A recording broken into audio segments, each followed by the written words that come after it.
हम नहीं सोच रहे इस हवाले से, हमारी सोच नहीं है, फिक्र नहीं है।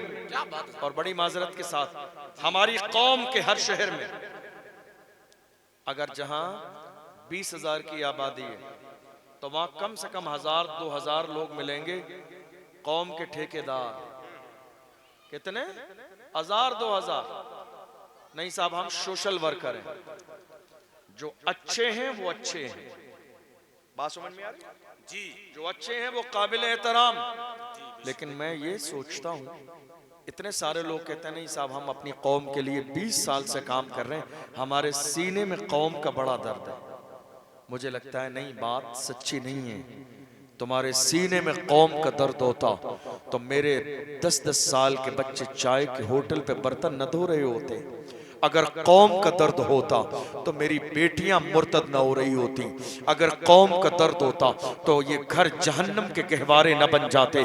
अगर कौम का दर्द होता तो मेरी मस्जिदों के ऊपर से लाउड स्पीकर न उतारे जाते। अगर कौम का दर्द होता तो उलमा की आबरू सलामत होती। अगर कौम का दर्द होता तो मेरी कौम के अंदर क़यादत करने वाले सलाहुद्दीन अय्यूबी के जानशीन मौजूद होते। बस हालात को देखने के बाद ऐसा लगता है उन लोगों से ये कहा जाए जो कहते हैं कौम के लिए हमारे सीने में दर्द है, उनसे कहा जाए जाइए किसी अच्छे हॉस्पिटल में ECG कराइए, कहीं बीमारी का दर्द ना हो। इसलिए कौम का दर्द होता है तो हालात ऐसे नहीं होते हैं। सलाहुद्दीन अय्यूबी के सीने में कौम का दर्द था। पूरी यहूदियत मस्जिद अक्सा पर पंजा गाड़े खड़ी थी। किसी भी अंदाज में मस्जिद अक्सा मुसलमानों के हवाले नहीं की जाएगी, मगर सलाहुद्दीन अय्यूबी के सीने में दर्द था। कसम खाई थी मैं उस दिन बिस्तर पर लेटूंगा जिस दिन मोहम्मद अरबी के दुश्मनों को जहन्नम में पहुंचा दूंगा। सीने में दर्द था कौम का, सीने में दर्द था इश्क़ रसूल का। कहता नहीं, मस्जिद किसी ने कहा था सलाहुद्दीन अय्यूबी एक जमाना हो गया खाना नहीं खाते हैं, सोते नहीं हैं, बिस्तर पे लेटते नहीं हैं। क्या बात है? रात होती है तो आप खेमे से तलवार से टेक लगा के आराम करते हैं। दिन निकलता है खेमे में तलवार से टेक लगा के आराम करते हैं। क्या बात है? आप बिस्तर पे लेटते क्यों नहीं है? खाना क्यों नहीं खाते हैं? सलाहुद्दीन अय्यूबी ने जवाब दिया था मस्जिद अक्सा गैरों के कब्जे में रहे और मैं पीठ लगा के सुकून से सो जाऊं, कल कयामत के दिन जवाब क्या दूंगा। ये सोच थी, ये फिक्र थी, ये अंदाज था, ये तरबियत थी, ये तर्ज थी, ये मिजाज था। आज भी मेरी कौम के सीनों में यही फिक्र पैदा हो जाए कि मेरी बेटियां मुर्तद हो रही हैं और मैं ऐशो इशरत की जिंदगी गुजारूं, कल कयामत के दिन जवाब क्या दूंगा। आप जानते हैं अल्लाह के रसूल ने क्या इरशाद फरमाया? हुजूर ने फरमाया कुल्लुकुम राइन व कुल्लुकुम मसऊलुन अन रइयतिही। तुम में से हर शख्स अपना भी जवाब दे है और अपने मातहतों का भी जवाब दे है जिसकी तुम सरपरस्ती करते हो। याद रखिएगा, आज ऐसा नहीं है कि हमारे यहाँ जमीन की कमी है, हमारे यहाँ दौलत की कमी है, हमारे यहाँ पैसे की कमी है। नहीं, अफसोस बड़ी माजरत के साथ ये कौम नामो नमूद के चक्कर में पड़ गई। इस कौम को अब अखबार में फोटो चाहिए, इस कौम को माइक पर आने वाले खतीब से अपने नाम का ऐलान चाहिए, इस कौम को कैमरे के सामने फोटो चाहिए, इस कौम को बाज़ाब्ता अपने नाम के साथ अलकाबो आदाब चाहिए, इस कौम को स्टेज पर उलमा से दस्तार बंदी चाहिए। नहीं साहब ये सदर साहब है, ये खजांची साहब, इन्होंने ये कर दिया, उन्होंने ये कर दिया। याद रखिएगा, काम दुनिया के लिए नहीं, काम अल्लाह के लिए कीजिए। जो काम अल्लाह के लिए किया जाता है अल्लाह कबूल भी करता है और वो काम बाकी भी रहता है। जो काम अल्लाह के लिए किया जाता है वो काम बाकी भी रहता है, उस कौम का फायदा भी होता है। आइए आज अहद करके जाइए। और मैं अपने जवानों से कहता हूं, जवानों तुम आज की तारीख में तुम्हारी जिम्मेदारी है। आपको मालूम है अल्लाह के रसूल ने क्या फरमाया? पढ़िए हदीस। अल्लाह के रसूल फरमाते हैं इग़तनिम खम्सन क़ब्ल खम्स, 5 चीजों को 5 चीजों से पहले गनीमत जानो। उनमें एक चीज हुजूर ने इरशाद फरमाई। हुजूर फरमाते हैं शबाबक क़ब्ल हरमिक, जवानी को गनीमत जानो बुढ़ापे से पहले। जवानी देने वाली अल्लाह की जात है। आज कहां है एक आखिरी पैगाम दे रहा हूं। कहां है मेरी कौम के जवान, कहां है शराब के ठेके पर? 18 साल के जवान हमारे शराब के ठेके पर। आपको जान के बड़ी हैरत होगी, अभी दिसंबर की आखिरी रात गुजरी है, जिसे हमारे जवान 31st की नाइट कहते हैं। कई शहरों का जायजा लिया गया। 2 दिन पहले शराब के ठेकों पर शराब खत्म हो गई थी। खरीद कर रख ली जवानों ने कि कहीं ऐसा ना हो उस रात में शराब ना मिले। ए मेरी कौम के जवानों, तुम इस लोकल शराब में राजी हो गए हो? ये शराब और शबाब जिसने हर जमाने में तुम्हारे ईमान को छीनने की कोशिश की है, हरगिज नहीं। तुम नशा करना ही चाहते हो, ये लोकल नशा न करो। नशा करना है वो नशा करो जो बिलाल हबशी ने किया, जो सलमान फारसी ने किया, जो हजरत अम्मार ने किया, जो हजरत यासिर ने किया, जो हजरत सुमैया ने किया। उनका नशा ये था, बिलाल को मारा जाता था मगर पुकार के कहते थे तू हो कि तुरशरू मुझे गाली 1000 दे। ये वो नशा नहीं जिसे तुर्शी उतार दे। क्या बात है, सुभान अल्लाह सुभान अल्लाह। नशा करना है तो इश्क़ रसूल का नशा करो, गुलामी रसूल का नशा करो, मोहब्बत रसूल का नशा करो। ये दुनिया का नशा नहीं जिसको करने के बाद इंसान जलीलो रुस्वा हो जाता है। ए मेरे कौम के जवानों, जरा महसूस करो तुम्हारी जवानी किस काम के लिए है। जवानी, जवान कौम के सरमाया होते हैं। जवान हर कौम का असासा होते हैं, कीमती असासा। लेकिन आज हमारे जवान क्या कर रहे हैं मालूम है आपको? रात के 3-3 बजे तक किसी गैर महरम लड़कियों से फोन पर बात कर रहे हैं। बड़ी माजरत के साथ ये बात है, बतानी पड़ेगी, बदलना पड़ेगा आपको। हालात इस बात का तकाजा कर रहे हैं। मैं जन्नत का टिकट दे के नहीं जा सकता आपको। बदलिए अपने आप को, बदलिए अपने हालात को।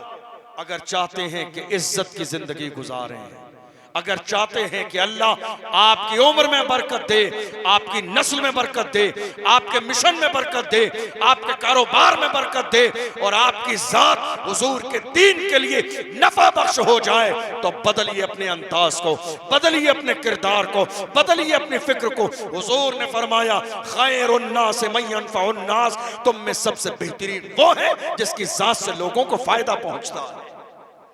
बदलिए अपने आप को और अपने अंदाज को। जवान हर कौम का सरमाया होते हैं। और सुनिए आज हो क्या रहा है। सगाई की रस्म हो जाने के बाद, सगाई की रस्म हो जाने के बाद शादी होनी है 2 साल के बाद, 3 साल के बाद, लेकिन 3 साल तक वो लड़का फोन पर बात कर रहा है रातों रात, और वो ये समझता है कि शायद ये मेरी बीवी है। अंदाज वही है और एतराज दोनों फैमिलियों में से किसी को नहीं। जिस कौम में ये बेगैरती दाखिल हो जाए, फिर वो ये सवाल करें हालात इतने खराब क्यों हैं? तुम्हारी बेगैरती की वजह से हालात खराब। जब तक तुम हया वाले थे, दुनिया तुम्हारे सामने नजर उठा के नहीं, नजर झुका के चलती थी। आज तुम्हारे घरों से हया का जनाजा निकल गया। याद रखिएगा, इस्लाम में सगाई की कोई हैसियत नहीं, सगाई कोई चीज नहीं है। ये जो रिश्ता जुड़ता है ना, 2 खानदानों का रिश्ता है। जब तक निकाह न हो जाए, लड़के और लड़के का आपस में कोई रिश्ता नहीं, कोई रिश्ता नहीं है जर्रे के बराबर। और सुनिए, अगर आज की तारीख में आप मुझसे कहना चाहते हैं हजरत आप हमें गाइड कीजिए, हम अपनी कौम के लिए कुछ अच्छा करना चाहते हैं, तो मैं आपसे सिर्फ एक बात कहूंगा, बस इतना कीजिए, ऐलान कर दीजिए मौजूदा दौर में कि हम शादी बगैर जहेज के करेंगे। बस इतना कीजिए। आपको मालूम है कितनी बेटियां मुर्तद हो गई इसी जहेज की वजह से, कितनी बेटियों को जिंदा जला दिया गया इसी जहेज की वजह से, कितनी बेटियों ने खुदकुशी कर ली इसी जहेज की वजह से, कितनी बेटियों को मार दिया गया इसी जहेज की वजह से, कितने गरीबों रक्षा चलाने वालों की बेटियां आज 35 साल 40 साल की उम्र हो चुकी है, घरों में बैठी हुई है। कोई जहेज न होने की वजह से उनके दरवाजे पर रिश्ता लाने वाला नहीं है। मौजूदा दौर में अगर वाकई दीन का और कौम का कोई बड़ा काम करना चाहते हैं तो ये ऐलान कर दीजिए, हम शादी करेंगे मगर बगैर जहेज के करेंगे। इसलिए याद रखिएगा, जहेज इस्लाम में औरत पर नहीं है, जहेज की जिम्मेदारी मर्द की है। हमारी कौम ने उल्टा समझ लिया है, जहेज की जिम्मेदारी औरत की नहीं, जहेज की जिम्मेदारी मर्द की है। आपको मालूम है अल्लाह के रसूल सल्लल्लाहु अलैहि वसल्लम ने यहां तक फरमाया कि अगर कोई मर्द किसी औरत की मालदारी की वजह से शादी करेगा तो अल्लाह उसे और ज्यादा मोहताज कर देगा। जी, लालच की बुनियाद पर शादी, रिज्क देने वाली अल्लाह की जात है। अल्लाह का कुरान कहता है, वमा मिन दाब्बतिन फिल अर्द इल्ला अलल्लाहि रिज़्क़ुहा, जमीन में कोई जानवर भी ऐसा नहीं है मगर उसके रिज्क की जिम्मेदारी अल्लाह के जिम्मे करम पर है। पूरे कद से जो खड़ा हूँ वो करम है तेरा, मुझको गिरने नहीं देता है सहारा तेरा।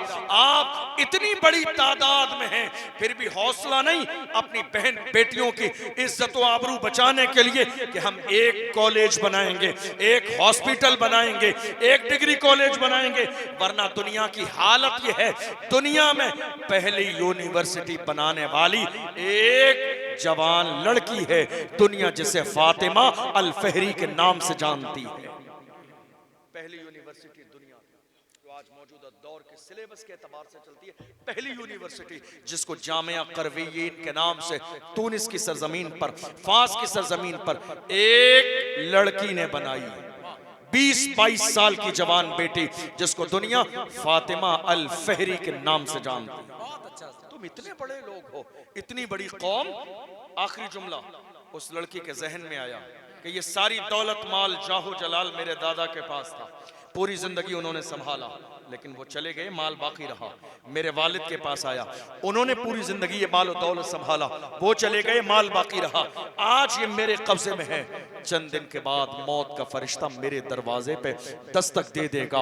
आगाह अपनी मौत से कोई बशर नहीं, सामान 100 बरस का है, पल की खबर नहीं। चंद दिन के बाद मौत का फरिश्ता मेरे दरवाजे पे दस्तक देगा तो हाल ये होगा, ये दौलत पड़ी रह जाएगी, न जाने कौन लोग अय्याशियां और मक्कारियां करेंगे। उसने कहा सारी दौलत मैं कौम के लिए लगा के एक इदारा तैयार कर, और अल्हम्दुलिल्लाह वो इदारा तैयार हुआ और आज बड़ी इज्जत के साथ कौम की बेटियां भी पढ़ रही हैं, कौम के बच्चे भी पढ़ रही हैं। आज अगर मौजूदा दौर का मुकाबला करना चाहते हैं तो याद रखिएगा, तालीम तालीम तालीम, एजुकेशन के बगैर दुनिया की कोई कौम इज्जत और आबरू की जिंदगी नहीं गुजार सकती। और साथ ही साथ ये ख्याल जरूर रखिए अपनी बहनों को, लोग आते हैं ना रमजान में, हजरत मसला बता दीजिए क्या मैं अपनी बहन को ज़कात दे सकता हूं? नहीं, बहनों को ज़कात नहीं, प्रॉपर्टी में हिस्सा दीजिए, विरासत में हिस्सा दीजिए। बहनों को ज़कात नहीं, बहनों को ज़कात नहीं, बहनों को ज़कात नहीं, विरासत में हिस्सा दीजिए। इसलिए कि आज कितने भाई ऐसे हैं जिन्होंने बहनों के लिए दरवाजे बंद कर दिए हैं। माँ बाप के मरने के बाद उन बेटियों का मायका खत्म हो गया और बुरी नजर से देख रहे हैं, 2 वक्त की रोटी नहीं है बहनों के लिए, और पूछ रहे हैं हम गैरों की तरह बहन को ज़कात दे सकते हैं? नहीं मेरे अजीजों, अल्लाह का कुरान कहता है यूसीकुमुल्लाहु फी औलादिकुम लिज़्ज़करि मिस्लु हज़्ज़िल उन्सयैन।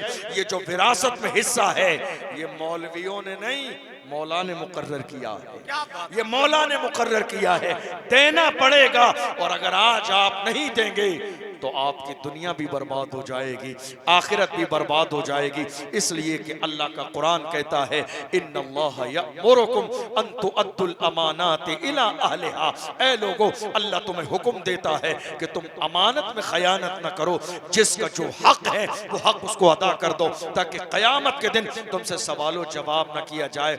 आज के इस जलसे से ये पैगाम लेकर जाइए, हम इंशाअल्लाह, पहला मिशन एजुकेशन है, बच्चों के लिए भी, जवानों के लिए भी, बूढ़ों के लिए भी। और जो स्टूडेंट यहाँ बैठे हैं वो मेरा ये जुमला आज याद करके ले जाइए। आप कहते हैं ना आपकी तालीम कहाँ तक हुई, आपकी जबान पर एक जुमला है, आप धोखा दे रहे हैं अपने आप। हाई स्कूल इंटर वाले क्या कहते हैं, नहीं साहब अब हम क्या करेंगे पढ़ के, इस मुल्क में तो हमारे साथ फर्क किया जाता है, इस मुल्क में हमारे साथ फर्क किया जाता है, हम क्या करेंगे तालीम हासिल करने के बाद में, हम क्या करेंगे तालीम हासिल करके? इसलिए हमारे जवान पढ़ नहीं रहे, धोखा किसको दे रहे हैं? अपने आप को।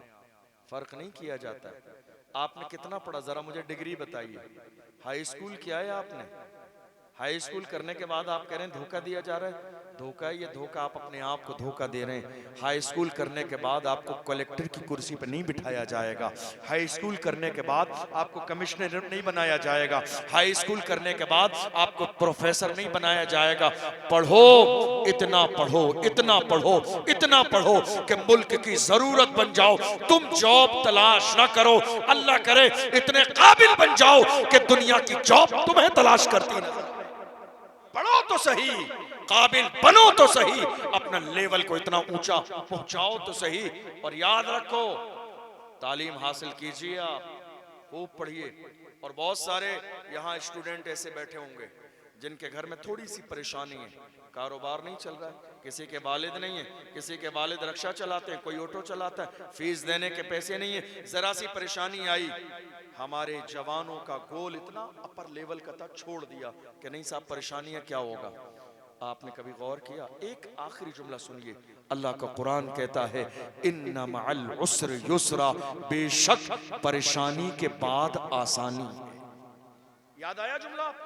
परेशानी के बाद, सब बोलिए, परेशानी के बाद आसानी है। अब हैरत की बात है, जब आप कामयाबी के करीब पहुंचे, कामयाबी के करीब पहुंचे, परेशानी आ गई, और अल्लाह ने क्या कहा? परेशानी के जस्ट बाद जो अगला कदम है वो तुम्हारी कामयाबी का है। इसलिए कि कामयाबी से पहले आजमाइश की जाती है, ताकि इसको कामयाबी दी जाए तो आजमा लिया जाए। जिसको आजमाया जाता है उसे भट्टी में दबा के मजबूत कर दिया जाता है कि बड़ी कामयाबी मिलेगी तो बर्दाश्त कर पाएगा कामयाबी को या नहीं झेल पाएगा। अल्लाह का कुरान कहता है इन्ना मअल उस्र युस्रा, परेशानी के बाद परेशानी आ गई, परेशानी आ गई। जब जवानों परेशानी आ जाए तो अब छोड़ना नहीं तालीम, अब छोड़ना नहीं स्कूल, अब छोड़ना नहीं एजुकेशन। याद रखना परेशानी आ गई है, अल्लाह का कुरान कहता है अगला कदम कामयाबी है। इन्ना मअल उस्र युस्रा, परेशानी के बाद आसानी है। परेशानी आ गई है, अब अगला कदम तुम्हारा कामयाबी का होगा। याद रखिएगा, जब परेशानी जिंदगी में आती है, जो जितनी परेशानियों के बाद इस मंजिल तक पहुंचता है, अल्लाह उसे बड़ा मकाम अता फरमाता है। दुनिया में आप उठा लीजिए, वक्त में गुंजाइश नहीं, वरना बहुत सारे नाम आपको शुमार कराता। अखबार बेचने वाले कहां कहां पहुंचे, अखबार बेचने वाले कहां कहां पहुंचे। आप देख लीजिए, इज्जत देने वाली अल्लाह की जात है। मुखलिस बनकर ईमानदारी के साथ आप काम करेंगे, अल्लाह आपको कामयाबी अता फरमाएगा। आज के इस जलसे से ये पैगाम लेकर जाइए, हम हर चीज में कंप्रोमाइज कर सकते हैं, लेकिन तालीम में नहीं, एजुकेशन में नहीं। मेरी कौम की साल भर में जितनी शादियां होती हैं ना, अगर एक साल एक इलाके के एक कस्बे के मुसलमान शादियां सुन्नत के मुताबिक कर दें और जो पैसा बचता है वो पैसा जमा कर लें, अल्लाह की इज्जत की कसम कहीं किसी से 1 रुपया मांगने की नौबत नहीं आएगी। यूनिवर्सिटी उस इलाके में तैयार हो जाएगी। क्या बात है।